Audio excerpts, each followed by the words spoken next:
हम लोग स्टडी कर रहे हैं श्रीमद् भागवत महापुराण, अध्याय नंबर 5, स्कंद नंबर 3।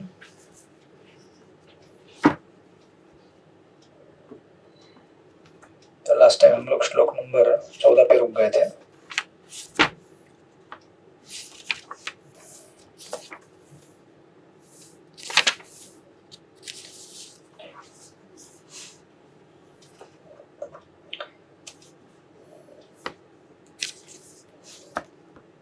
तो हमने इस अध्याय में अभी तक श्लोक नंबर 1 से 9 तक विदुर जी के प्रश्न देखे थे मैत्रेय मुनि को, श्लोक नंबर 1 से 9। उसके तत्पश्चात दूसरे सेक्शन में हम देख रहे हैं श्लोक नंबर 10 से 16 विदुर जी का एक्सक्लूसिव कृष्ण कथा में इंटरेस्ट। उसमें से श्लोक नंबर 14 में रुक गए थे हम लोग। ये मुनि, जो व्यक्ति अपने पाप कर्मों के कारण दिव्य कथा प्रसंगों से विमुख रहते हैं और फलस्वरूप महाभारत के उद्देश्य से वंचित रह जाते हैं, वे दयनीय द्वारा भी दया के पात्र होते हैं। मुझे भी उन पर तरस आती है, क्योंकि मैं देख रहा हूँ कि किस तरह नित्य काल द्वारा उनकी आयु नष्ट की जा रही है। वे दार्शनिक चिंतन, जीवन के सैद्धांतिक चरम लक्ष्यों तथा विभिन्न कर्मकांडों की विधियों को प्रस्तुत करने में स्वयं को लगाए रहते हैं। तो इस प्रसंग में हमने श्री विश्वनाथ चक्रवर्ती ठाकुर इनके कमेंट्री से हम लोग देखे थे कि किस प्रकार प्रभुपाद ने यहाँ पे अज्ञेय को पापपूर्ण कार्यों के कारण लिखा हुआ है। ये व्यक्ति संसार में भगवान के कथा से विमुख हो जाता है, क्योंकि उसके पास सफिशिएंट पाइटी नहीं है पाप के कारण, राइट। और श्रील विश्वनाथ चक्रवर्ती ठाकुर अज्ञेय शब्द को अपराध कहते हैं कि अपराध की वजह से व्यक्ति भगवान के कथाओं से विमुख हो जाता है, even after beginning devotional service. तो हमने इस प्रसंग में इसको विस्तार से देखा था कि किस प्रकार अपराधों के कारण व्यक्ति भगवान की भक्ति से पतित हो जाता है और कभी कभी श्रद्धा के स्टेज से भी पीछे चला जाता है, नेगेटिव में। हमने उदाहरण लिया था 50 किलोमीटर डिस्टेंस का। श्रद्धा से लेकर प्रेम तक अगर 50 किलोमीटर का डिस्टेंस है, तो जिसने प्रेम तक नहीं बोलेंगे, श्रद्धा से लेकर निष्ठा तक पकड़ लीजिए। अगर 50 किलोमीटर डिस्टेंस कवर कर लिया है, तो अपराध करने की वजह से वो पीछे पीछे आना चालू करता है। 50 से 40, 40 से 30, फिर 20, 10 और नेगेटिव में भी जा सकता है, -5, 10। और श्रद्धा की जो अवस्था है, आदौ श्रद्धा तथा साधु संग, वो श्रद्धा के स्टेज के पहले चला जाता है। बेसिकली मतलब वापस क्या बन गया? नॉन ड्यूटी बन गया। फिर उसको वापस पुनः उस श्रद्धा का विकास करना पड़ेगा, राइट। तो हमने वो विस्तार से डिस्कस किया था किस प्रकार जिस प्रकार अज्ञात सुकृति होती है, उसी प्रकार अज्ञात दुष्कृति भी रहती है। जाने अनजाने में सुकृति मिल सकती है भगवान की भक्ति करने के लिए, उसी प्रकार जाने अनजाने में हम भगवान के भक्तों का अपराध भी कर सकते हैं। जानबूझकर किए हुए तो अलग बात है, लेकिन अनजाने में भी हमसे हो सकते हैं। दैट इज अज्ञात दुष्कृति। और ऐसी अवस्था में हमें कोई मदद नहीं कर सकता, न कर्म, न ज्ञान, न योग, केवल भक्ति मदद कर सकती है, राइट। और हमने देखा था किस प्रकार even sometime there can be a permanent effect, damage. Chatush Kumar का उदाहरण लेके हमने देखा था कि किस प्रकार चतुष कुमार, जिन्होंने जय विजय का अपराध किया था, जिसकी वजह से आपको नरसिंहा मूवी देखने को मिल रहा है। हरे कृष्ण, जय विजय की लीला हुई। तो विश्वनाथ ठाकुर कहते हैं कि actually sometime it could be a permanent damage also in case of 4 Kumaras because of their offenses to Jai Vijay, considering it a serious offense। चक्रवर्ती ठाकुर कहते हैं कि ये बहुत गंभीर अपराध था और शायद चतुष कुमार अपनी भक्ति में थोड़ा आगे बढ़ सकते थे शांत रति से। वो शांत रति में थे और शांत रस से आगे नहीं बढ़ पाए, वो दास से साक्ष्य आगे के रसों में, इस अपराध की वजह से, ऐसा चक्रवर्ती ठाकुर कहते हैं, राइट। सो हमने इस पॉइंट पे रुक गए थे कि कुछ लोग ऐसे भी होते हैं जो गुरु को जाके अपनी माला वापस कर देते हैं। क्यों कर देते हैं? क्योंकि श्रद्धा के स्टेज के पीछे आ गए वो लोग, नॉन डिवोटी बन गए। तो नॉन डिवोटी क्यों माला लेगा? तो डिवोटी बनने के लिए आए थे, माला लिया था, भक्ति करना प्रारंभ किया, लेकिन अहंकारवश भक्तों का अपराध कर दिया, फिर गुरु का अपराध कर दिया। तो गुरु भक्त भी है और गुरु भी है, राइट। और गुरु के जो रिप्रेजेंटेटिव है भक्त, वो भी एक तरह से गुरु का निर्देशन कर रहे हैं, तो गुरु के स्तर पर है एक तरह से हमारे लिए। इसीलिए जो क्या कहते हो आप लोग मंगला आरती में, यस्य प्रसादात भगवत प्रसादो, राइट, कि अगर हम गुरु को प्रसन्न करेंगे तो भगवान प्रसन्न होंगे, राइट। और गुरु अप्रसन्न हो गए तो भगवान अप्रसन्न हो जाएंगे। तो हमारी लैंग्वेज में ऐसा नहीं होगा कि गुरु आपके पास 24 घंटा रहेंगे या गुरु आपको कोई स्पेसिफिक मिशन देंगे, ऐसा भी नहीं होगा। अभी जिस गुरु के 5,000, 10,000, 15,000 डिसाइपल हो, वो कैसे एक एक शिष्य से मिलेंगे और बोलेंगे तुम्हारे लिए ये उपदेश है, तुम्हारा इंस्ट्रक्शन, तुमको ये प्रोजेक्ट बनाना है। आपको किसी को दिया है क्या? नहीं ना। तो फिर अभी आप बोलेंगे फिर हम क्या करें? हमारे लिए तो कोई इंस्ट्रक्शन स्पेसिफिक दिया नहीं है गुरु महाराज ने। तो ऐसे केस में साक्षात हरितेन समस्त शास्त्रे, राइट। गुरु ईश्वर के समान है, और गुरु तो हमारे साथ है नहीं 24 घंटा, लेकिन गुरु के जो प्रतिनिधि वो तो हमारे साथ है। तो आपके साथ जानकीनाथ प्रभु रहेंगे वहां पे धुले वाले लोगों के साथ।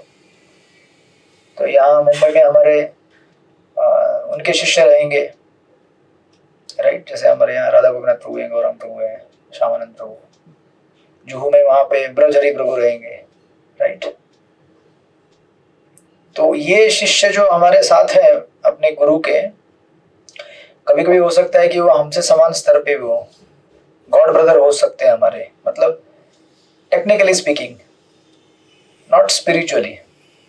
तो आप बोलेंगे इनका अपराध करने से क्या फर्क पड़ेगा मेरे को, इन द सेंस कि इनका नहीं सुनूंगा तो भी क्या फर्क पड़ेगा। डायरेक्ट अपराध ना करें आप, बट अभी आपके लिए गुरु को प्रसन्न करना मतलब इनको प्रसन्न करना।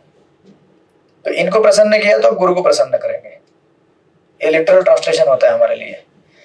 इसीलिए वो जो कह रहे हैं यस्य प्रसादात भगवत प्रसाद हो, कि तो लोग क्या सोचते हैं, नहीं इनको कुछ लेना देना, हमको इनसे कुछ लेना देना नहीं है। लोग ऐसा सोचते हैं, हमको गुरु से लेना देना है। अभी गुरु से आपका इंटरेक्शन कब होगा और कैसे होगा? होगा ही नहीं।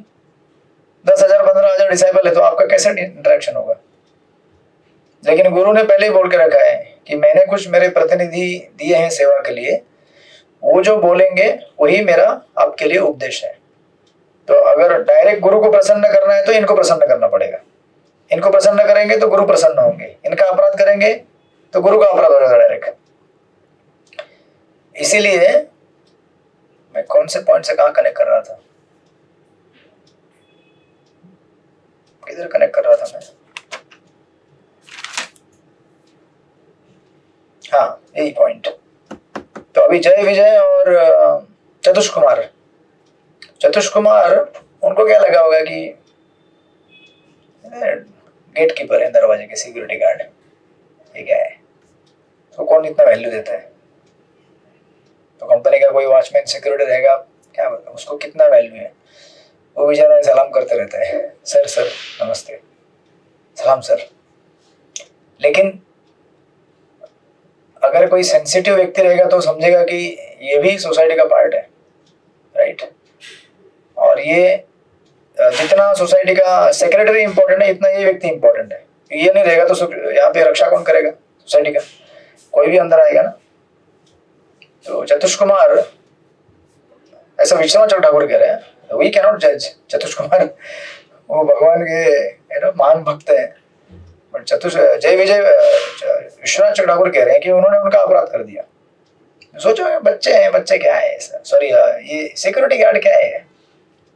हमको तो डायरेक्ट भगवान से मिलना है, राइट। ऐसे भाव में गए थे वो।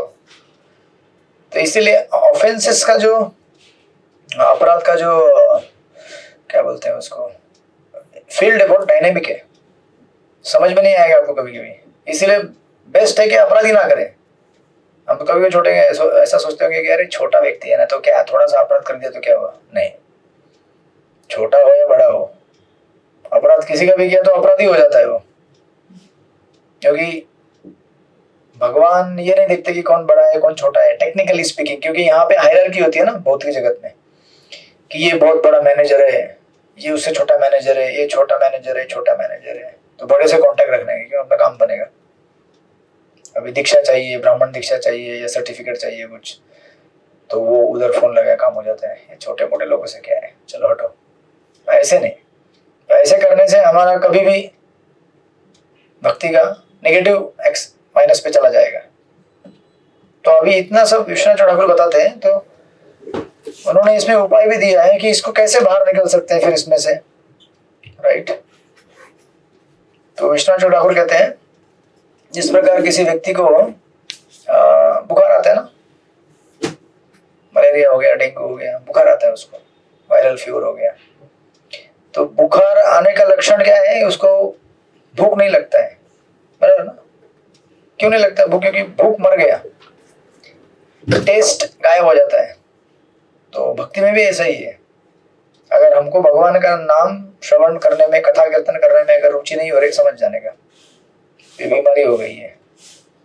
बीमारी कैसी हो गई है, वैष्णव अपराध, राइट। तो लास्ट टाइम हमने डिस्कस किया था कि पाप करने से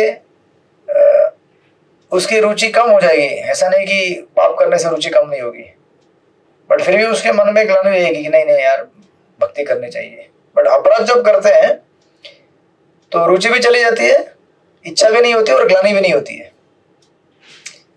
पाप करने के बाद ग्लानि होना एक लक्षण है कि अभी भी है, होप है, मौका है अभी भी सुधरने का और भक्ति में आगे बढ़ने का। वो कैसे सुधरेगा नहीं सुधरेगा अलग बात है, बट अपराध करने से क्या होता है, भूखी मिट जाती है भाई। अगर भूखी मिट गई तो फिर जिंदा कैसे रहेगा।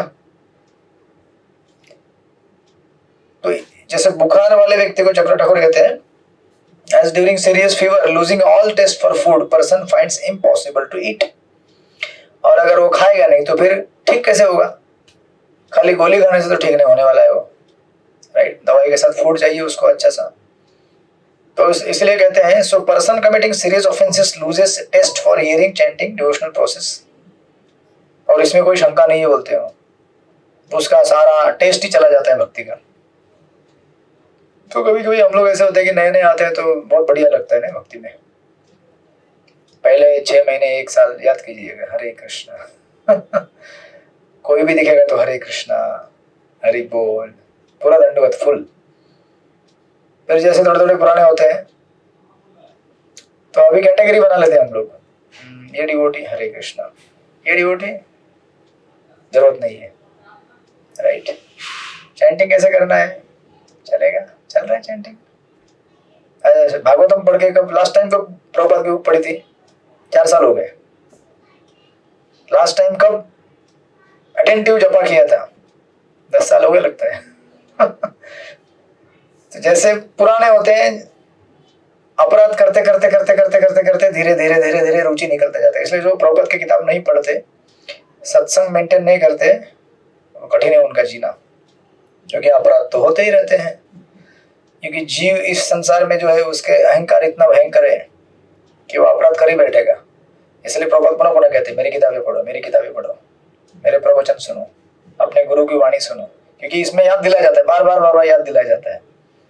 तो अभी हमको याद दिलाया गया चक्र ठाकुर से, तो 1 हफ्ता तक हमारा गाड़ी चलेगा, कोई भी दिखेगा तो हरे कृष्णा 1 हफ्ता गया, पावर एनर्जी डाउन, फिर हरे कृष्णा किसको बोल रहे हैं, मेरे को बोल, प्रणाम करो, पहले विस्मरण हो जाता है, राइट, हमारी अवस्था का।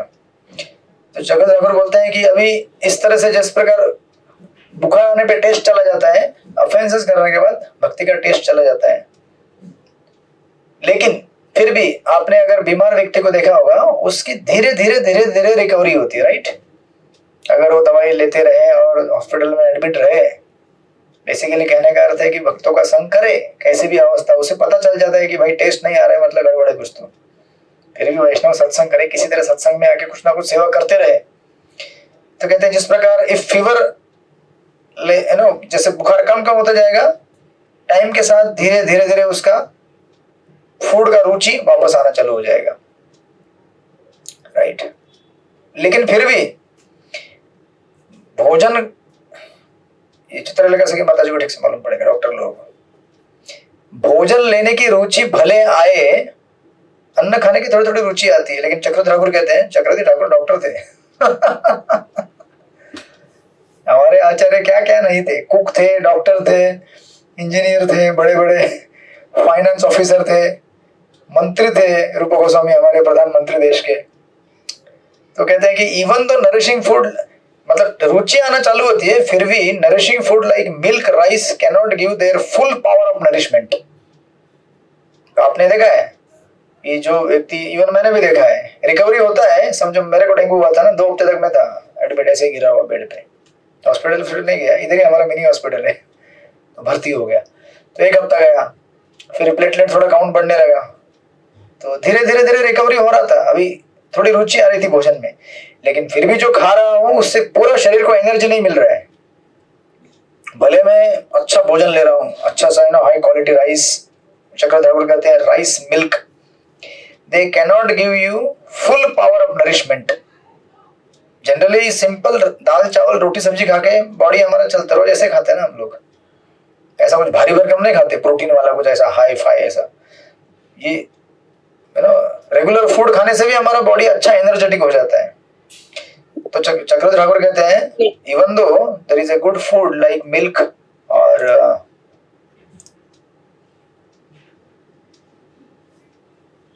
क्या नाम है इनका, हाँ ठीक है, माइक म्यूट कर ले।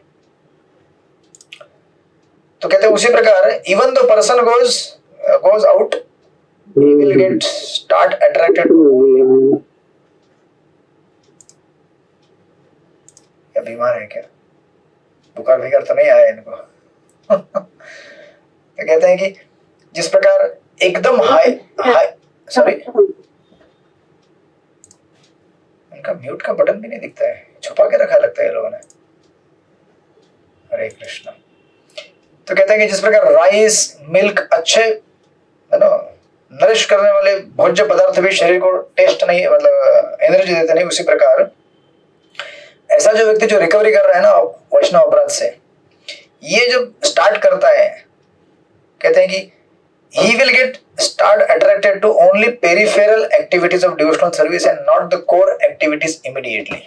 मतलब जैसे आप नए नए, हम लोग सब नए नए भक्ति में आते तो कैसा होता है ना कि हमको प्रेरणा लेक्चर अच्छे लगते हैं, हरे कृष्णा, चेतना लेक्चर अच्छे लगते हैं, ऐसा लेक्चर हो जाए जिसमें कुछ थोड़ा सा, प्रभु जी ने 1 घंटा लेक्चर दिया स्ट्रेस मैनेजमेंट, क्योंकि मेरे जीवन में स्ट्रेस है, टाइम मैनेजमेंट, मेरे जीवन में टाइम बहुत मैनेज नहीं कर पा रहा हूं मैं, या पर्सनैलिटी डेवलपमेंट, आप समझ रहे हैं सब टॉपिक क्या है, ये सब टॉपिक कोर डिवोशनल सर्विस भक्ति नहीं है।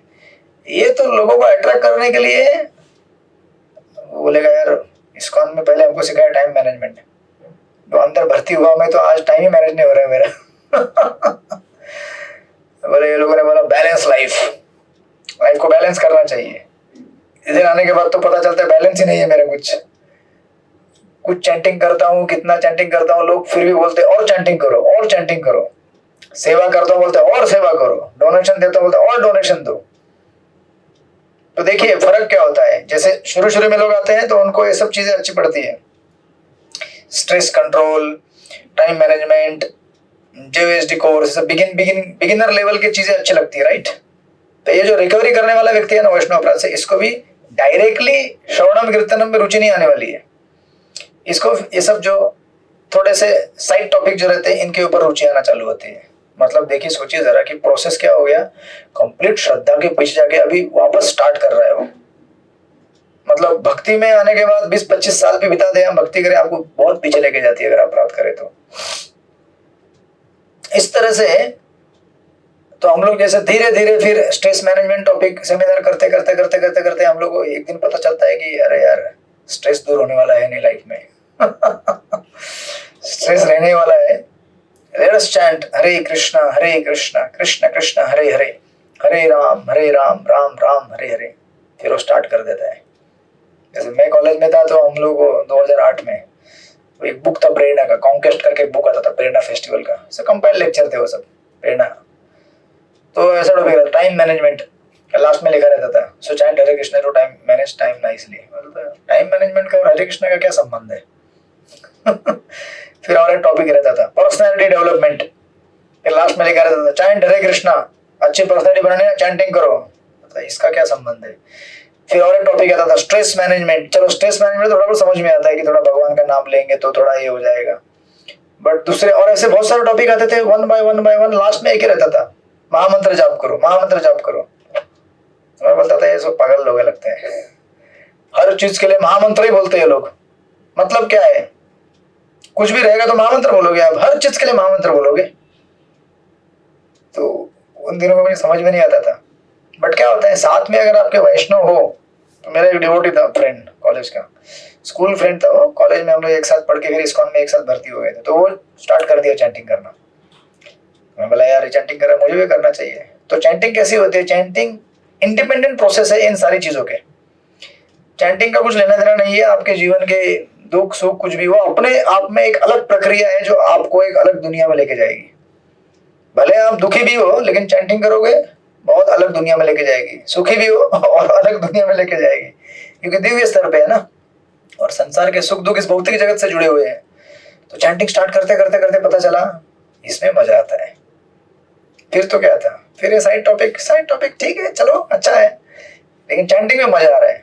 तो ये रिकवरी ऐसे होता है जब बिगिन अप करेंगे तो आपको डायरेक्टली भक्तिमय कोर प्रक्रियाओं में आनंद नहीं आने वाला, मतलब एकदम फ्रेशर हो गया, फ्रेश बिगिनिंग हो गया। इस तरह से चक्रधर ठाकुर कहते हैं so after a long period of suffering aparadh devotee then gradually regains little shraddha, then gradually तथा साधु संग, देन भजन क्रिया, फिर अनर्थ निवृत्ति, ऐसे करते करते करते करते आगे बढ़ता है। तो इस पूरी प्रक्रिया में क्या हो गया, तो आपने 20 साल जो एडवांसमेंट किया था वो गायब हो गया, वापस नया स्टार्ट करो, राइट। और कभी कभी जैसे हमने डिस्कस किया चतुष कुमार के केसेस में परमानेंट डैमेज भी हो सकता है, इतना अपराध हो कि आपको आना ही बहुत मुश्किल हो जाए भक्ति में वापस, राइट। तो इसलिए हमें हमेशा ध्यान रखना चाहिए, जैसे यहाँ पे कह रहे हैं चक्रधर ठाकुर इस अघेन शब्द को लेकर कि ऐसे पापमय कार्य में अगर हम जुड़े रहे, अपराधमय पापमय से भी भक्ति हमारे पीछे पीछे चली जाएगी, बट स्टिल भक्ति करने की इच्छा होगी, बट अपराध करने से भक्ति करने की इच्छा ही समाप्त हो जाएगी, राइट। तो इस तरह से फिर वो डेंगू वाला व्यक्ति, मुझे कम से कम 1-1.5 महीना लगा था रिकवर होने में, और मुझे याद है आई थिंक 2-3 साल पहले मुझे मलेरिया हुआ था, उसके बाद से मेरा भोजन इतना सा हो गया, जब भी प्रसाद लेने बैठता था इतना ही भोजन। वो मुझे लगता है 3-4 साल लगे मुझे रिकवरी होने के लिए, कि जब अभी फुल फ्लेज प्रसाद जाता है, मतलब जो पहले मैं लेता था ना प्रसाद फुल फ्लेज एकदम तगड़ा, डाइट बोलेगा तो मतलब ऐसा आधा किलो राइस 3-4-4-5 चपाती, पाव किलो सब्जी, एक दिन लोटा भर के बटर मिल्क, ऐसा पूरा। तो ऐसा मैं बोला क्या क्यों हो गया, ऐसा क्यों हो रहा है, इतना सा राइस खा लिया तो भी पेट ऐसा लगता है भर गया। वाई? बिकॉज बॉडी के अंदर वायरस का मलेरिया का जो है उसका दूषण इतना हो गया कि वो सिस्टम को डैमेज कर दिया। तो उसी प्रकार अपराध जो है हमें इस प्रकार डैमेज कर सकते हैं, इसलिए उनसे हमें बचना चाहिए, राइट। इसलिए अगर आप देखेंगे ना हरिनाम चिंतामणि ये बुक है भक्तिविनोद ठाकुर का लिखा हुआ अपराध के ऊपर, तो उन्होंने एक्चुअली वो बलराम शक्ति प्रभु कह रहे थे, वो कह रहे थे कि Harinam Chintamani book, even though book का नाम है Harinam Chintamani nectar of the holy name, अमृत नाम, भगवान के नाम का अमृत लीजिए इसमें से, लेकिन उसमें 80% अपराधों को कैसे टालना है इसके ऊपर जानकारी है। तो बुक का नाम है हरिनाम चिंतामणि, हरिनाम लेके कितना आपको आनंद आएगा, अमृत कैसे, लेकिन 80% डिस्क्रिप्शन क्या है, अपराधों को कैसे बचाना है।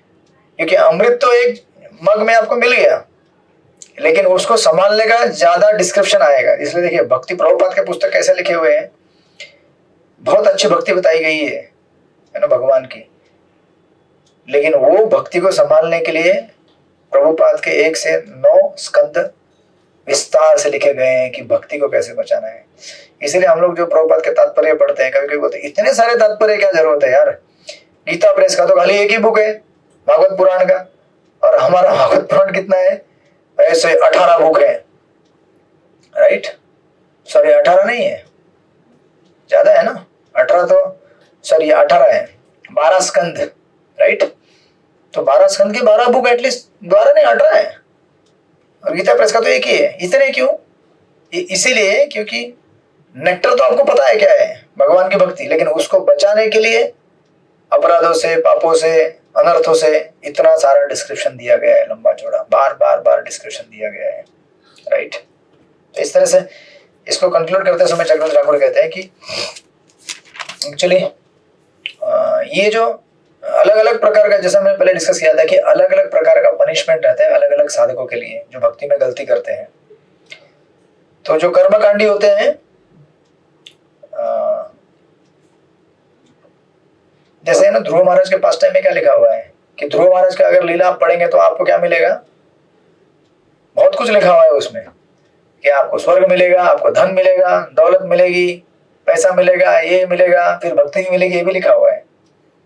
तो एक्चुअली कैसा होता है कि रिवॉर्ड एंड पनिशमेंट आपके श्रद्धा के अनुसार आपको मिलता है। तो वो कहते हैं कि अगर कर्मकांडी व्यक्ति ध्रुव महाराज का अगर लीला सुन रहा है तो वो स्वर्ग में जाएगा, राइट। और उसके जीवन में स्वर्ग में जाने के लिए अवरोध क्या है, पाप। तो पाप दूर हो जाएंगे। आप समझे कि नहीं समझे? एक व्यक्ति है कर्मकांडी, दूसरा है ज्ञानी या फिर निष्काम कर्मयोगी, तीसरा है डिवोटी। इन तीनों को अलग अलग रिजल्ट मिलेगा भागवतम पढ़ने से, किस श्रद्धा से भागवतम पढ़ रहे हैं। तो कर्मकांडी व्यक्ति अगर भागवतम पढ़ेगा और ध्रुव महाराज की लीला सुनेगा तो उसको स्वर्ग मिलेगा, और पाप करने की जो प्रवृत्ति कम होती जाएगी उसकी, क्योंकि स्वर्ग जाने के लिए पाप की प्रवृत्ति कम करनी पड़ेगी, पाप कम करने पड़ेंगे। जो निष्काम कर्म योगी होगा उसे मुक्ति प्राप्त होगी ब्रह्म ज्योति की, और उसका शुद्धिकरण होगा। और तीसरा जो डिवोटी है उसको कृष्ण प्रेम प्राप्त होगा, और अपराध करने की जो प्रोपेंसिटी है या फिर भक्ति में जो अवरोध आते हैं वो दूर हो जाएंगे। तो भगवान क्या करते हैं, जो व्यक्ति अपराध करता है ना उसके अवरोध बढ़ाना चालू करते हैं। तो अभी 3 स्टेज के लोग हैं, तीनों स्टेज के लोगों के अलग अलग रिवार्ड, अलग अलग पनिशमेंट होगा। तो कर्मकांडी व्यक्ति अगर अपराध करेगा तो कर्मकांडी व्यक्ति के जीवन में भगवान क्या लाएंगे, बहुत सारे पाप करने की इच्छा है, तो वो अभी स्वर्ग कैसे जाएगा, उसका वहां पे ऑब्स्टेकल आ गया। निष्काम कर्म योगी जो है वो ब्रह्म ज्योति की मुक्ति प्राप्त करना चाहता है, उसको ब्रह्म ज्योति की मुक्ति प्राप्त ना होते हुए अगर अपराध करेगा तो वो पुनः इस भौतिक जगत में गिर जाएगा, राइट। और जो डिवोटी है जिसको भगवान की भक्ति चाहिए, उसको भगवान की भक्ति मिलने के बजाय या फिर भक्ति मिलने में बहुत विलंब लगेगा, बहुत विलंब लगेगा, और कुछ अगर प्राप्त किया है रुचि गायब हो जाएगी, और उस रुचि को पुनः प्राप्त करने के लिए बहुत संघर्ष करना पड़ेगा लंबे समय का। इसलिए आप अगर हम अपने जीवन को ठीक से एनालिसिस करें, एकदम बिगिनिंग में जो हमारा रुचि था और अभी था, दोनों में काफी अंतर है, काफी, एटलीस्ट मैं तो मेरे जीवन में देखता हूँ। इन द बिगिनिंग स्टेज जो हमको लगता था कि अरे चैंटिंग करना है, सब भक्ति करना है, सॉलिड कड़क, वो किधर है आजकल? है क्या? चित्रलेखा सके माता जी है उनका, सुबह सुबह उठती है 4 बजे कड़क, राइट। तो कुछ भक्त मेंटेन कर लेते हैं, एटलीस्ट मैं मेरा देखता हूँ कि जो पहले एकदम रहता था ऐसा एकदम कड़क, उतना कड़क नहीं है जितना होना चाहिए, या कभी कभी कड़क भी नहीं रहता है, चलेगा कैसे चैंटिंग हो रहा है अपना। बट जब हमें इस प्रकार आचार्यों के तात्पर्य पढ़ते हैं तो इन तात्पर्यों से हमें पता चलता है कि एक्चुअली भगवान को प्राप्त करना बड़ा आसान है अगर हम नम्र रहे तो ultimately it boils down to नम्रता। क्योंकि जो व्यक्ति नम्र रहेगा वो कभी अपराध करेगा ही नहीं ना। अपराध कब होते हैं? जब अहंकार होता है हमें कि मुझसे बड़ा कोई नहीं है, मैं सब कुछ जानता हूँ, मेरे अलावा किसी को रिस्पेक्ट ज्यादा नहीं मिलना चाहिए, मुझे मिलना चाहिए, I deserve the respect, I deserve everything best, सब कुछ बेस्ट मेरे लिए चाहिए, प्रसाद, सेवा, सब कुछ। तो ऐसे अहंकार की भावना में हमारा भक्ति क्षीण हो जाता है, राइट। तो इसलिए अपराधों से बचने का एक ही तरीका है कि हमेशा उसे क्या कहते हैं, लो प्रोफाइल रखने का। लो प्रोफाइल रखने का अर्थ ये नहीं कि आप कहीं प्रवचन देंगे तो आपको कोई 4 बात अच्छी बोलेगा, या फिर आप कुछ सेवा करेंगे कोई आपको अच्छा बोलेगा तो आप बोलेंगे नहीं नहीं मैं नहीं ऐसे नहीं आपने जो सेवा किया है। लो प्रोफाइल का अर्थ है भले कोई सामने से बोले लेकिन उसको सीरियसली नहीं लेना है। तो महाराज कहते हैं कोई आपको अगर ग्लोरीफाई करेगा, आप अगर उसको सीरियसली ले रहे तो आप खत्म हो जाएंगे। Don't take it seriously. Seriously लीजिए इन द सेंस कि वो वैष्णव अच्छा है, मुझ जैसे पापी व्यक्ति के अंदर भी अच्छे गुण देख रहा है, इसका अर्थ ये नहीं कि मेरे अंदर अच्छे गुण है। वो तो उसका पर्सपेक्टिव है, बट मेरा पर्सपेक्टिव ऐसा है कि मेरे अंदर दुर्गुण है। राइट, इस तरह से बड़ा सुंदर ये वर्णन दिया है चक्रवर्ती ठाकुर ने, यू नो। तो इसलिए हम लोगों को लगे रहना है। राइट, हाँ, और एक चीज कहते हैं यहाँ पे सुंदर, कहते हैं कि जितने भी श्रीमद् भागवतम के पास टाइम्स है, लीला है,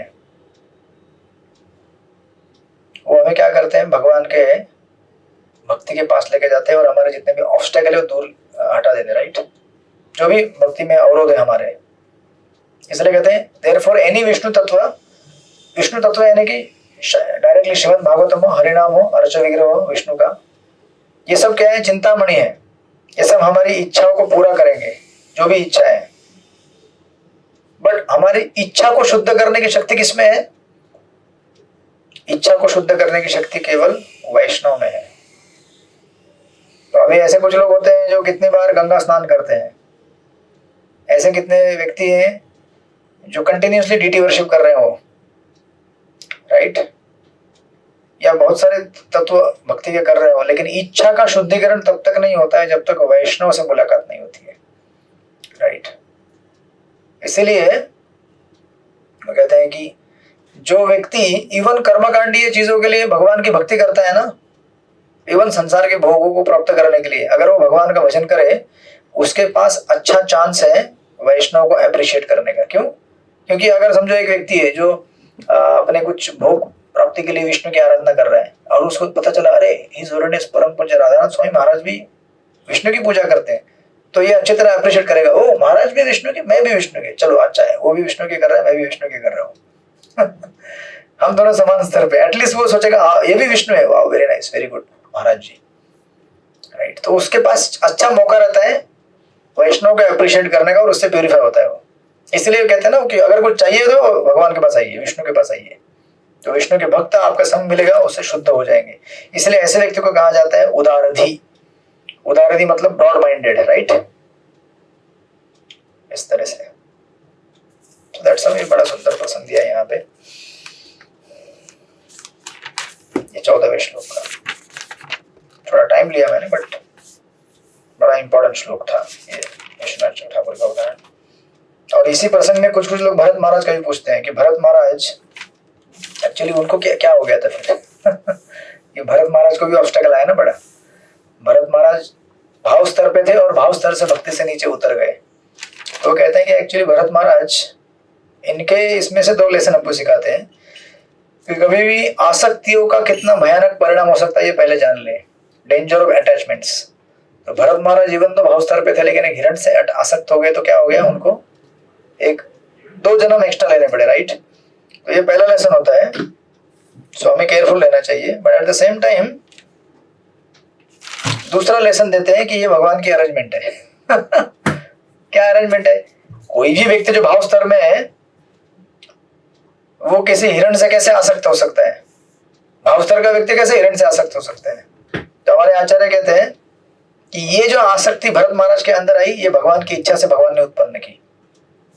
ये तो उनको एक हिरण का शरीर मिला। राइट, और इसका प्रमाण क्या है कि भगवान की इच्छा से हुआ।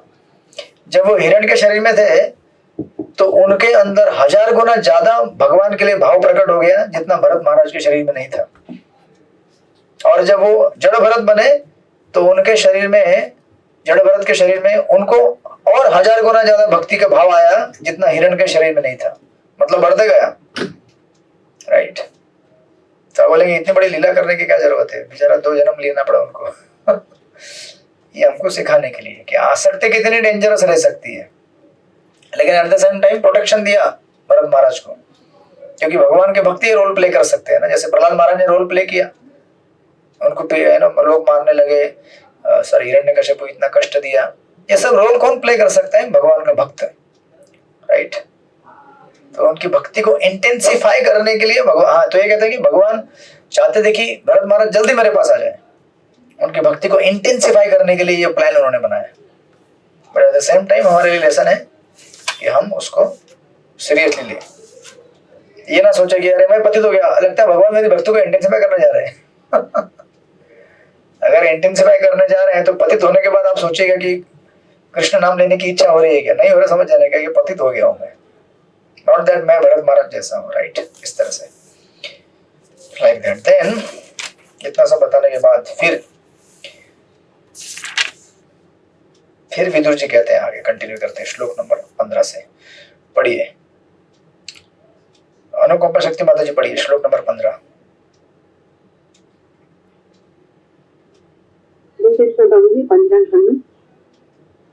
तदस्य कोशारवशर्मदातुर्हरे कथामेव कथासु सारम् उद्धृत्य पुष्पेभ्य इवार्तबन्धो शिवाय नः कीर्तयते सकीर्तिः। हे मैत्रेय, हे दुखियारों के मित्र, एकमात्र भगवान की महिमा सारे जगत के लोगों का कल्याण करने वाली है। अतएव जिस तरह मधुमक्खियां फूलों से मधु एकत्र करती है, उसी तरह कृपया समस्त कथाओं के सार कृष्ण कथा का वर्णन कीजिए। हरे कृष्ण। हरे कृष्ण। इसलिए भागवतम को कविता कहा जाता है। देखिए कितनी सुंदर कविता है। जिस प्रकार मधुमक्खियां फूलों से मधु एकत्र करती हैं, तो मधुमक्खियों के लिए हजारों फूल होंगे मार्केट में, राइट। इस वन में हजारों फूल होंगे, और कुछ फूल ऐसे होंगे जो पॉइजनस भी होंगे, राइट। बट फिर भी फूलों के अंदर मधु तो रहता है। तो ये मधुमक्खियां क्या करती है, भले फूल कचड़े में आया हो या गंदगी में हो, जाके बराबर उस फूल के ऊपर ही बैठेगी और उसमें से नेक्टर निकाल के लेके आएगी। इसी प्रकार वो कह रहे हैं कि आप संसार में अनेक अनेक शास्त्र ग्रंथ पढ़े हैं, मुझे केवल क्या चाहिए, उसमें जो मधु है कृष्ण कथा वही चाहिए। आप सार बताइए मुझे। So even though it is a Mahabharata, उसके अंदर कृष्ण कथा है, भगवत गीता और विष्णु सहस्त्र नाम के माध्यम से, राइट। तो प्रॉपर में लिखते हैं, विभिन्न भौतिक गुणों वाले भिन्न भिन्न व्यक्तियों के लिए अनेक प्रकार की कथाएं होती है, किंतु सबसे आवश्यक कथाएं वे हैं जो भगवान से संबंधित होती है। दुर्भाग्यवश भौतिक रूप से प्रभावित बद्धजीव भगवान की कथाओं के प्रति निनाधिक विमुख रहता है, क्योंकि इनमें से कुछ लोग ईश्वर के अस्तित्व में विश्वास नहीं रखते और कुछ लोग ईश्वर के केवल निर्विशेष रूप में विश्वास करते हैं। दोनों ही दशाओं में उनके लिए ईश्वर के विषय में कुछ भी कहना नहीं होता। सो एक्चुअली इनडायरेक्टली जो निर्विशेषवादी है उनको नास्तिक कैटेगरी में डाल दिया गया है एक तरह से। क्योंकि जब आप भगवान को बोलेंगे कि भगवान के हाथ नहीं, कान नहीं, पैर नहीं, मतलब क्या है भगवान के फिर महत्व क्या है आपके लिए? किसी व्यक्ति को आप अगर पूछते हैं, जानते हैं कि ये व्यक्ति मेरे लिए बहुत इंपॉर्टेंट, लेकिन बोलते हैं कि इस व्यक्ति का हाथ नहीं, कान नहीं, पैर नहीं, तो सेवा क्या करोगे आप उसकी? तो उसको मानने से क्या मतलब है? अगर मैं कल कह दूं कि हरिपरायण प्रभु इतने महान है कि उनका घर ही नहीं है, रहने के लिए उनके पास कुछ नहीं है, हरिपरायण प्रभु अंधे हैं, गूंगे, काने हैं, बहरे हैं तो उनकी और मेरी मित्रता का कुछ फायदा हुआ क्या मुझे? उनको भी दुख होगा कि मेरे को गाली दे रहा है इतना, और मुझे तो कुछ पर्सनली फायदा है नहीं। तो निर्विशेषवादी इस तरह से शुरू से लेकर अंत तक केवल क्लेश ही पाते हैं। क्लेशो अधिकतर तेषां अव्यक्त आसक्त चेतसम्, गीता में जैसे कृष्ण कहते हैं। तो इसलिए विश्वास न करने वाले तथा निर्विशेषवादी दोनों ही समस्त कथाओं के सार से इनकार करते हैं। अतः या तो इंद्रिय तृप्ति विषय कथाओं में मानसिक चिंतन में अपने को लगाते हैं, एंड लाइक दैट वो लोग संसार में इस तरह से व्यर्थ का चीजों में दुख पाते रहते हैं। तो आप क्या कीजिए, मुझे कृष्ण कथा कहिए, मुझे इंटरेस्ट नहीं है, यू नो, तथाकथित बहुत सारी चीज, मुझे सार बताइए, कृष्ण कथा निकालिए आप इसमें से। देन आगे कहते हैं 16वें श्लोक में, पढ़िए बरसाना किशोरी माता जी। कृष्णा दंड प्रणाम। स विश्वजन्म स्थिति संयमार्थे कृतावतार प्रगृहीत शक्ति चकार कर्माण्य यति पुरुषाणि यानीश्वर कीर्तयतानि मह्यम। भौतिक विश्वाच्या संपूर्ण प्रकटीकरण व पालनासाठी सर्व शक्तीने युक्त असे अवतार धारण करणाऱ्या परम नियंत्रक भगवंतांच्या सर्व अतिमानवी दिव्य कृत्यांचे कृपया कथन करावे. हरे कृष्ण. हरे कृष्ण. तो कह रहे हैं कि आप मुझे जो पुरुष अवतार हैं उनके बारे में बताइए, राइट, जिन्होंने विराट सृष्टि के प्राकट्य तथा पालन के लिए समस्त शक्ति से समन्वित होकर अवतार लेना स्वीकार किया. तो प्रभुपाद लिखते हैं, निसंदेह विदुर कृष्ण के विषय में विशेष रूप से सुनने के अत्यंत उत्सुक थे, किंतु वे भावाभिभूत थे, क्योंकि कृष्ण ने इस दृश्य जगत से हाल ही में प्रयाण किया था. अतः विदुर ने उनके उन पुरुष अवतारों के विषय में सुनना चाहा जिन्हें वे विराट जगत की सृष्टि तथा भरण पोषण के लिए पूर्ण शक्ति समेत प्रकट करते हैं. पुरुष अवतारों के कार्यकलाप भगवान के कार्यों के विस्तार मात्र होते हैं. विदुर ने मैत्रेय को यह संकेत दिया, क्योंकि मैत्रेय यह तय नहीं कर पा रहे थे कि कृष्ण के कार्यों के किस अंश का कीर्तन किया जाए, राइट. तो बोले कृष्ण कथा करो. कृष्ण कथा तो बहुत सारी है. बोले क्या करूं कृष्ण कथा? बोले आप ये बताइए मुझे कि उन्होंने किस तरह से इस जगत का विस्तार किया और बनाया उनको. फिर शुकदेव गोस्वामी टेक ओवर करते हैं और बोलते हैं, पढ़िए हरिपरायण पुरुष श्लोक नंबर 17. हरे कृष्ण. प्रणाम. श्री सुखवाच सेवं भगवान पृष्ठम शक्ता कोसारव मुनि उनसामनि श्रेयसार्थने क्षमा बहुमानयन. सुखदेव गोस्वामी ने कहा, विदुर का अत्यधिक सम्मान करने के बाद विदुर के अनुरोध पर समस्त लोगों के महानतम कल्याण हेतु महर्षि मैत्रेय मुनि बोले, हरे कृष्ण. दंडवत. यस, तो ये तीसरा सेक्शन है 17 से लेकर 21 श्लोक तक. मैत्रेय मुनि विदुर जी को धन्यवाद करते हैं और अपनी कृतज्ञता प्रकट करते हैं. तो पहला सेक्शन हमने 1 से 9 देखा था, विदुर जी के प्रश्न मैत्रेय मुनि से. 10 से 16 दूसरा सेक्शन था, विदुर जी एक्सक्लूसिव कृष्ण कथा सुनना चाहते हैं. और तीसरा सेक्शन है 17 से 21. मैत्रेय मुनि ऑनर करेंगे विदुर जी को और अपनी कृतज्ञता प्रकट करेंगे. तो पहले श्लोक में इस तरह से वो कह रहे हैं, उनका सम्मान किया और विदुर के अनुरोध पर समस्त लोगों के महानतम कल्याण हेतु महर्षि मैत्रेय मुनि ने बोलना प्रारंभ कर दिया, राइट. तो बोलना चालू करते हैं. मैत्रेय उवाच श्लोक नंबर 18 से. पढ़िए रमेश मोदी प्रभु श्लोक नंबर 18.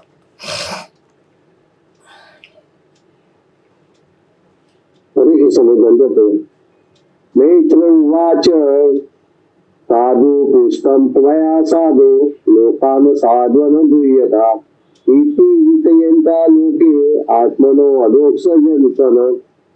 मैत्री ने कहा, हे विदुर, तुम्हारी जय हो. तुमने मुझसे सबसे अच्छी बात पूछिए.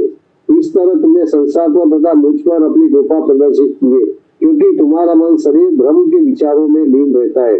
हरे कृष्ण. हरे कृष्ण. तो कभी भी जो प्रवचन करते हैं उसको नहीं सोचना चाहिए कि मैं कृपा कर रहा हूं लोगों के ऊपर. लोग उसके ऊपर कृपा कर रहे हैं भाई. या आप सेवा देने जाते हैं या फिर आप किसी को सेवा में लगाते हैं, आप ये मत सोचिए मैं बड़ा उपकार कर रहा हूं, इसको सेवा में लगा दिया मैंने. अरे भाई, आपके ऊपर उपकार कर रहा है, क्योंकि उसने आपको मौका दिया है भगवान के विषय में चिंतन करने के लिए, राइट. तो जो वक्ता है उसको मौका तब मिलेगा जब श्रोता सुनने के लिए होगा, तब ना. नहीं तो वक्ता की क्या वैल्यू है, राइट. तो कह रहे कि आपने मुझे बहुत बड़ा उपकार किया है मेरे ऊपर, कि आपने मुझे कृष्ण कथा कहने के लिए एक मौका दिया. ये जैसे जैसे हम आगे बढ़ेंगे आपको धीरे धीरे ऐसा अनुभव आएगा कि कभी कभी ऐसा होता है कि हम लोग काउंसलिंग बनाते हैं, मेंटी बनाते हैं मेंटर के रूप में. अभी आप में से बहुत सारे लोग करते होंगे प्रचार. तो हमको लगता है कि हम बहुत बड़ा कार्य कर रहे हैं और हम बहुत महान व्यक्ति हो गए हैं या होने जा रहे हैं. तो आप अगर किसी काउंसलिंग को अच्छा बनाएंगे, वही काउंसलिंग आपको कल बचाएगा भक्ति से पतित होने के लिए. वही आपको याद दिलाएगा, प्रभु जी चैंटिंग आज का हुआ क्या आपका? हरे कृष्ण. तो आप कभी कभी उसको पूछते होंगे कि आपका चैंटिंग कैसा चल रहा है, उसके पहले वही पूछ लेगा आपको, प्रभु जी मेरा चैंटिंग हो गया आज का, नेक्स्ट क्या करूं मैं? बोलेगा मेरा नहीं हुआ अभी तक. राइट. तो अगर हम अपने काउंसली बनाएंगे, मेंटी बनाएंगे, तो वो अपने ही जीवन में भक्ति में आगे बढ़ने के लिए हम अपने आप को सहायता कर रहे हैं। हम इसीलिए नहीं बना रहे हैं कि वो हम उनका उद्धार कर रहे हैं। भाई वो आपका उद्धार करेगा। समय बहुत गतिशील और परिवर्तनशील है। आज आप जिसको आपका शिष्य समझते हैं या फिर कृपा का पात्र व्यक्ति समझते हैं, वही आपको कल रेस्क्यू करेगा भौतिक संसार से। ऐसे कई उदाहरण भरे पड़े हैं इतिहास में, राइट। तो इसलिए हम लोग ये कभी ना, जैसे यहाँ पे मैत्रेय मुनि कह रहे हैं कि आप मेरे ऊपर कृपा कर रहे हैं, मैं आपके ऊपर कृपा नहीं कर रहा हूँ, आप मेरे ऊपर कृपा कर रहे हैं, राइट। तो मैंने आपको बताया था लास्ट टाइम, वो एक माता जी का एपिसोड हमारे इधर, तो एक माता जी हमारे इधर है, वो बट स्लम एरिया में से कुछ बच्चे हैं, वो उनके घर में 2-3 बच्चे हैं, वो आके उनके साथ जप करते हैं। तो वो बच्चा जब बैठ के जप करता है तो माता जी अगर इधर उधर देखना चालू कर तो बोलते हैं, माता जी उधर नहीं देखना है आपको आपको चैंटिंग में ध्यान देना है, आप ही ने कहा था मुझे चैंटिंग करना है करके, इस तरह से बेटा ध्यान से तो आप लोग भक्ति सिखाते समय तो पूरा कड़क सिखाते हैं ना, लेकिन करते वक्त प्रैक्टिस वो तो हमको मालूम है कितना कड़क करते हैं हम लोग। सिखाते समय कड़क, लेकिन अभ्यास करते समय कड़क है कि नहीं हमको मालूम नहीं है। लेकिन जब अगर आपके साथ में वो लोग हो जिनको आप सिखाते हैं, तो वो लोग आपको ठीक कर देंगे भक्ति ऐसी भयानक प्रक्रिया है, भयानक इन द सेंस कि इतना चेक एंड बैलेंस यहाँ पे है कि आप छूट नहीं सकते। भगवान आपको बराबर ऐसे अरेंज करके रख देते हैं कि आप छूट नहीं पाओगे। तो माता जी कह रही थी, वो बच्चा मेरे को बोलता है, माता जी उधर मत देखो, मोबाइल में मत देखो, आप जपा करो, नहीं तो मैं दुखी हो जाऊंगा आप ऐसे नहीं कर सकते, नहीं आप जपा करो ठीक से। तो ऐसे वो हमारा और एक ग्रुप है, दूसरा एक मेरा ग्रुप ज्वाइन हुआ यहाँ पे, 10-15 लेडीज लोग, माता जी लोग हैं, वो लोग रोज सुबह मंगला आरती आते हैं, रोज सुबह आते हैं। तो जिस दिन मैं नहीं जाता हूँ मेरे को पूछते हैं, किधर थे आप प्रभु जी तो मुझे अभी देखना पड़ता है कि भाई उधर नहीं जाऊं, मतलब अगर एक आध दिन मिस भी हो जाए तो मुझे ध्यान में रहता है कि मुझे जाना है, नहीं तो ये लोग मुझे बाद में पूछेंगे लेक्चर के टाइम में, प्रभु जी आप तो इतना बोल रहे लेक्चर में, लेकिन आप तो कल मंगला आरती में नहीं आए थे। वो लोग नए नए लोग हैं तो अच्छा है ना, अपनी ही भक्ति के वर्धन के लिए बहुत अच्छा है ये। तो बेहिचक होकर प्रचार करना चाहिए, लेकिन याद रखना चाहिए कि ये प्रचार करके हम लोग अपने भक्ति को आगे बढ़ा रहे हैं, क्योंकि यही लोग हैं हमको बचाएंगे आगे जाकर। क्योंकि ये इस जगत का स्वभाव है कि सेवा करते करते अब कुछ समय के बाद थोड़े शिथिल हो जाएंगे, रिलैक्स हो जाएंगे। तो ये लोग आपको रिलैक्स नहीं होने देंगे, आप भले रिलैक्स होना चाहो ये लोग आपको इतना टाइटली कस के एकदम बांध देंगे, बोलेंगे नहीं नहीं नहीं आप नहीं छूट सकते, हमें आपके साथ ही चलना है। तो इस तरह से मैत्रेय मुनि यहाँ पे यही चीज कह रहे हैं। ब्रह्म विज्ञान में अनुभवी मैत्रेय मुनि समझ गए कि विदुर का मन पूर्णतः ब्रह्म में लीन है। और स्पेशली अगर आपके डिसाइपल्स या काउंसली आपसे ज्यादा तेज और ज्यादा प्रगत हो, आपके लिए अच्छा है बहुत। कभी कभी ऐसा हो सकता है कि ईर्ष्या हो हमें कि मैंने इसको सिखाया और मुझसे आगे बढ़ रहा है, ऐसे कैसे हो सकता है? नहीं, बहुत हो सकता है। और खुशी होनी चाहिए हमको कि मैं जिसको सिखा रहा हूँ वो मुझसे भी अच्छा भक्ति कर रहा है। कि इससे क्या होगा, आपको पता चलेगा कि वहां तक पहुंचना मेरा जीवन का लक्ष्य है, वो तो पहुंच गया जिसको मैं सिखा रहा हूँ, मुझे भी पहुंचना चाहिए, वो आपको खींच के लेके जाएगा आगे। तो इस तरह से यहाँ पे ये कह रहे हैं, प्रभुपाद फिर अधोक्षज की व्याख्या देते हैं।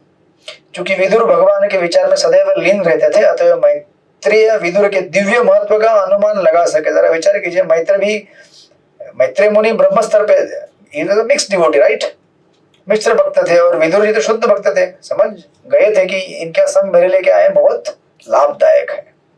तो इसलिए कभी कभी ना कुछ सेवाएं इसलिए नहीं दी जाती कि हम सेवा दे रहे हैं, नहीं, इसलिए दी जाती कि उस सेवा से हमारा उद्धार होगा, हमको ज्यादा कृष्ण कथा का स्मरण करने का या कृपा प्राप्त करने का मौका मिलेगा।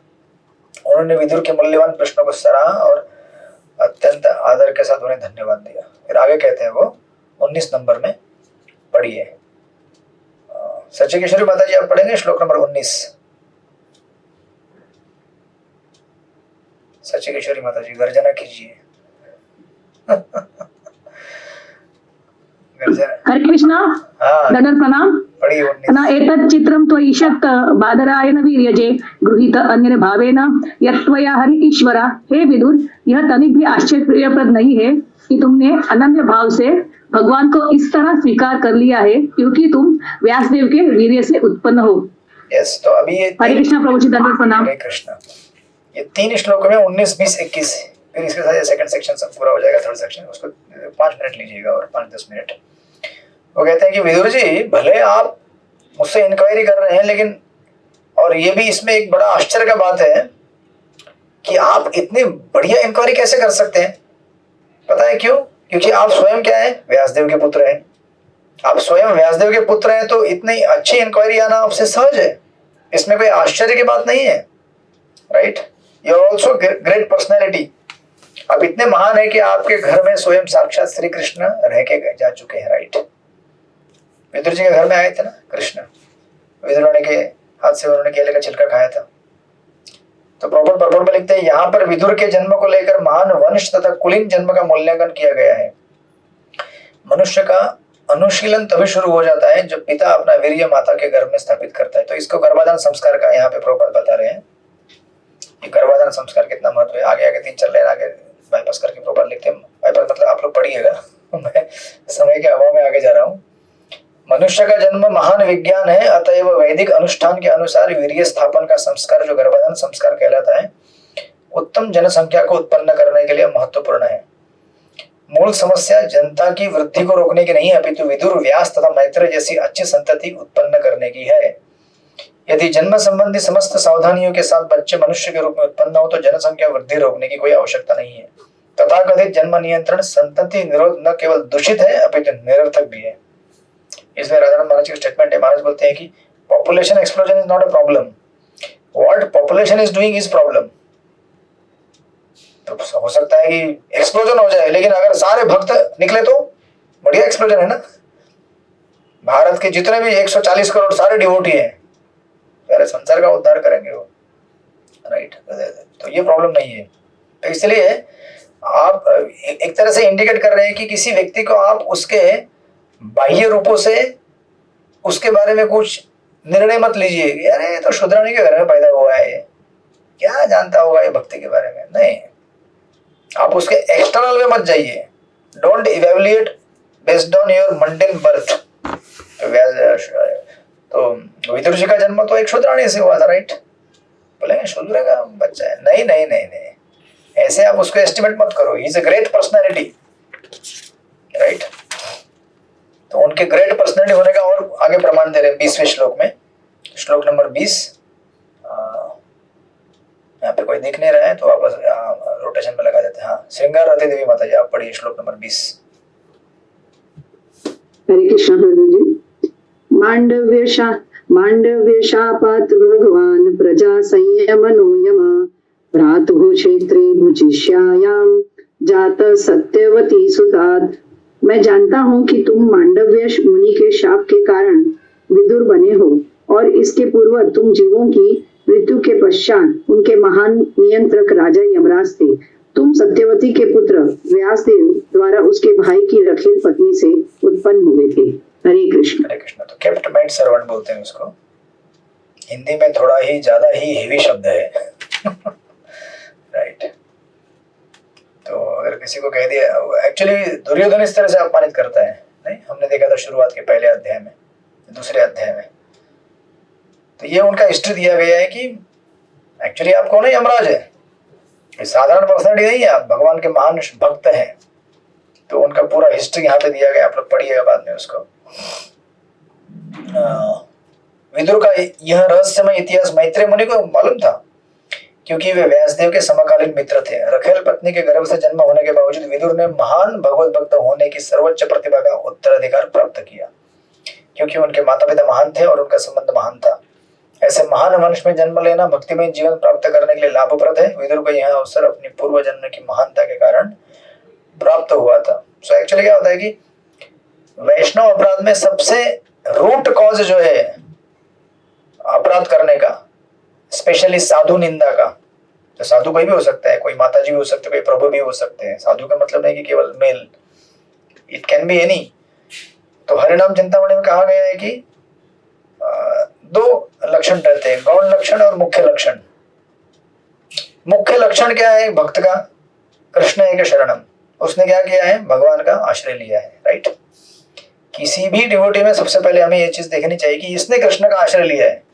उसके बाद चाहे उसने कोई गाली देता हो, कुछ करता हो, अलग बात है, या उसका व्यवहार ठीक ना हो या अच्छा हो, वो सेकेंडरी चीज है। हमें पहले देखना चाहिए कि इसने कृष्ण का आश्रय लिया है। अगर हम ये चीज देखें तो हम उसके प्रति गलत भावना ला ही नहीं सकते।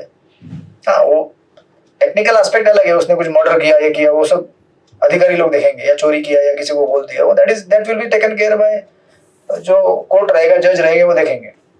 बट हमारे लिए क्या है? ये व्यक्ति इसने क्या किया, इसका प्राइमरी क्वालिटी क्या है? कृष्ण एक शरणम। और कुछ वो तो मर्डर इतना बड़ा केस नहीं करेगा मतलब, बट हमें ये रखना चाहिए कि कृष्ण का उसने आश्रय लिया हुआ है, तो हम उसको जज नहीं कर सकते। जिसने कृष्ण का आश्रय लिया है, भले उसकी आदत थोड़ी थोड़ी खराब हो सकता है कि वो क्या बोलते हैं उसको, जो भी आपको है। अलग अलग भक्तों के अलग अलग लक्षण होते हैं।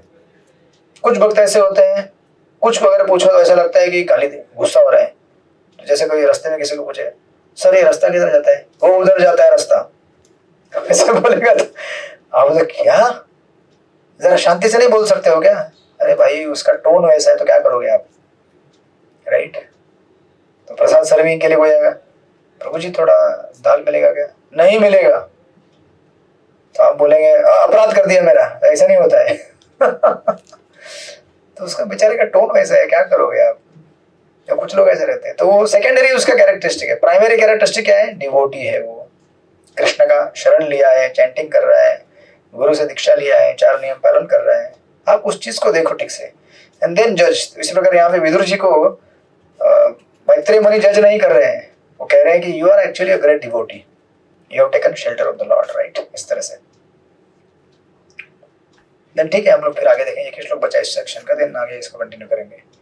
तो आप ये अध्याय जब पढ़ने आएंगे नेक्स्ट टाइम, उसके पहले आप लोग भागवत के 2 स्कंद के 5वें अध्याय को थोड़ा सा ब्रीफ करके आइएगा, क्योंकि वही सेम क्रिएशन सृष्टि लीला का यहाँ पे विस्तार किया जाएगा, सेम एग्जैक्टली डिक्टो कॉपी। तो अगर आप थोड़ा सा उसको ब्रीफ करेंगे तो पढ़ लेंगे थोड़ा सा आपने जो भी पढ़ा था नोट्स, तो हमको ज़्यादा समय नहीं लगेगा फिर आगे के श्लोक कवर करने के लिए।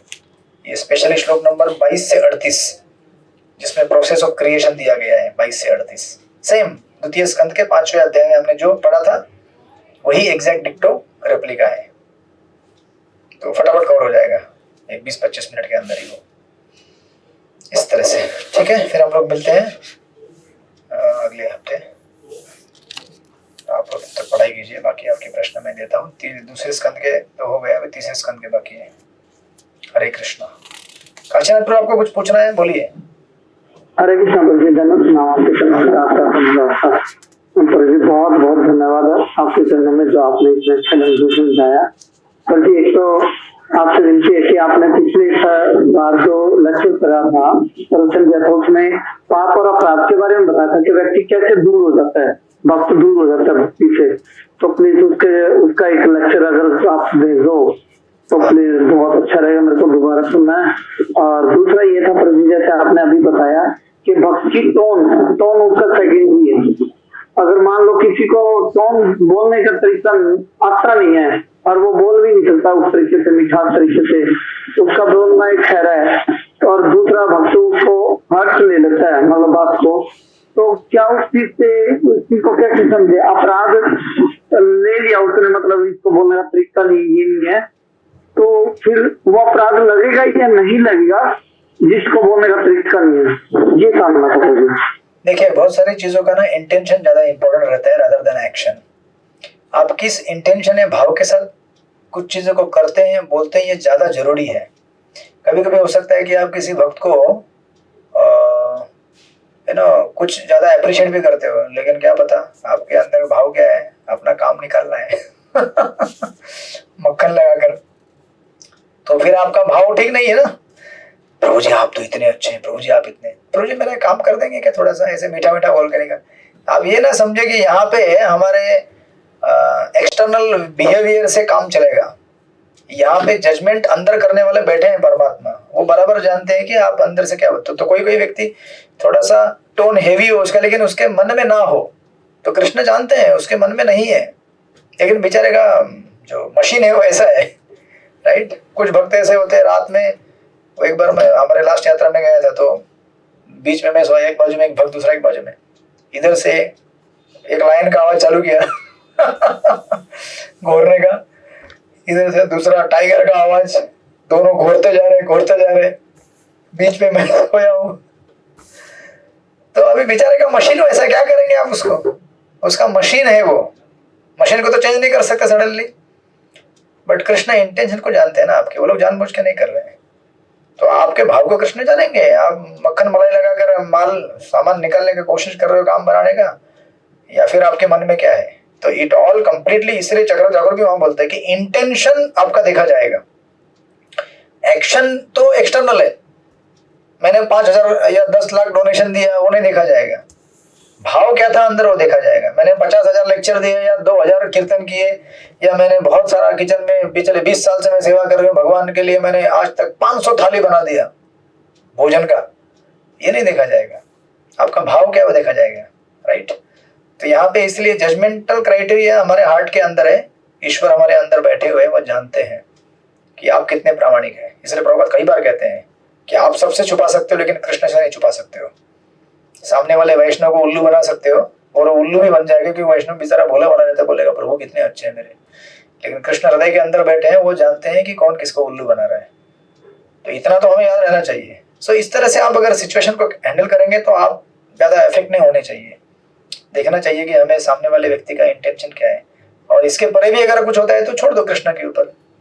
कृष्ण देखेंगे क्या करना है। हमें उसको अननेसेसरली या तो अपराध नहीं लेना चाहिए, मेरा अपराध करता है, या फिर अगर आपको ऐसा लग रहा है कि मेरा अपराध कर दिया, तो समझ जाएगा कि हम लोग अभी तक उस स्तर पे नहीं पहुंच पाए हैं भक्ति के, कि हम सोच रहे हैं कि मेरा अपराध कर दिया, मतलब हम लोग अपने आप को वैष्णव समझ रहे हैं, राइट। या फिर अगर मेरा अगर टोन हेवी है और सामने वाला हर्ट हो गया, तो मैं इंप्रूव करने की कोशिश करना है मुझे डेफिनेटली। ऐसा नहीं कि ऐसा बोल के मैं कहना चाहता हूँ कि फिर मशीन वैसा है तो मशीन वैसा रहना, नहीं, इंप्रूव करने की कोशिश करो। लेकिन अगर वैसा ही मशीन है, जितना इंप्रूव करेंगे तो भी उतना ही रहता है, तो क्या करोगे आप। कुछ लोग चैंटिंग करते समय इतना जोर जोर से चैंटिंग करते, मालूम है क्या आपको, हरे कृष्ण कृष्ण कृष्ण। अरे बाजू वाला बोलता है इसके साथ बैठना बहुत मुश्किल है यार, इससे दूर रहो। तो चैंटिंग करते समय ऐसा हो सकता है, जरा विचार कीजिए। चैंटिंग प्राइमरी प्रक्रिया हमारी भक्ति की, हर किसी का अपना स्टाइल रहता है। कुछ लोग डीटी वर्शिप करते हैं ना, वो भगवान का आरती, उसमें जो 5 एलिमेंट रहते हैं, पहले अपना वो धूप जलाएंगे, भगवान को पानी दिखाएंगे, रुमाल चढ़ाएंगे, फूल चढ़ाएंगे, ये सब 5 मिनट के अंदर खत्म कर देते वो लोग। 20 मिनट का आरती होते हैं, अभी अगले 15 मिनट पंखा घुमाते रहता है पंखा ऐसे घुमाएंगे। तो कुछ लोग ऐसे होते हैं, अरे यार क्या आदमी है, अरे भाई जो है वो है, आप छोड़ देना उसको, वो अपना करता है, वो 15 मिनट पंखा घुमाएगा, वो उसको पंखा पसंद है, पंखा घुमाता है वो आप उसको जज करके कुछ फायदा नहीं है। आप देखो कि आप खुश रहो, आपको भगवान का दर्शन हो रहा है ना। ऐसा तो नहीं ना कि बोले दर्शन मत लो, नहीं ना, कीर्तन हो रहा है, दर्शन हो रहा है, खुश रहो। तो कभी कभी ऐसा आप 1000 चीजों में फंसेंगे, छोड़ दो उसको। तो ऐसे हरे कृष्ण। ठीक है, हम लोग फिर मिलेंगे। श्रील प्रभुपाद की जय। आयस माता जी। जी, एक प्रश्न पूछ सकती हूँ? हाँ, वैसे बाकी लोग जाने जा सकते हैं अगर कहीं जाना। प्रभु जी, जो मतलब अभी बात हुई कि किसी का टोन ही ऐसा है या जैसा हमें ठीक करना, तो प्रभु जी इज इट ओके कि समटाइम्स, मतलब क्योंकि हमारा नेचर तो वैसे बात करने का है नहीं, या जो भी आर्टिफिशियली भी शुरू में अगर करना पड़े तो इट्स फाइन ना, कि मतलब कभी हमारे अंदर किसी को लेकर या कुछ भी जैसे, बट क्योंकि अपराध नहीं करना है या वो नहीं, तो कभी कभी आर्टिफिशियली बन के करना पड़ता है, या करें आर्टिफिशियल मतलब आपका टोन हेवी है, लेकिन आप उसको आप थोड़ा कम बनाने की कोशिश कर रहे हैं, आप ये कहना चाहते हैं। yes. हाँ, कोशिश करना चाहिए, क्योंकि हमारे लिए आर्टिफिशियल मतलब हमारा प्रयत्न है। क्या करें हम, और क्या उससे ज्यादा क्या कर सकते हैं। कॉपी थोड़ा सा कर सकते हैं कि नहीं यार मुझे ऐसा नहीं करना है, मुझे ऐसे करना है। और जब ये भाव अंदर हो तो कृष्ण धीरे धीरे आपको वो मशीन जो है आपका चेंज करवा देंगे। नहीं चेंज किया तो भी सामने वाले को समझा देंगे कि भाई ये ऐसा ही है, वो उसका मशीन में प्रॉब्लम है तो कृष्ण समझा देंगे ना, हमें उतना टेंशन लेने की क्या जरूरत है। हम इसलिए हम अपने अंदर जितने प्रामाणिक हो सकते हैं प्रामाणिक रहे, बाकी भगवान संभालेंगे। इस तरह से हरे कृष्णा। Thank you. वैश्य कृपा सिंधुभ्यो च पतितानां पावनेभ्यो वैष्णवेभ्यो नमो नमः। अनंत कोटि वैष्णव वृंद की जय, श्रील प्रभुपाद की जय। हरे कृष्ण। हरे कृष्ण। हरे कृष्ण।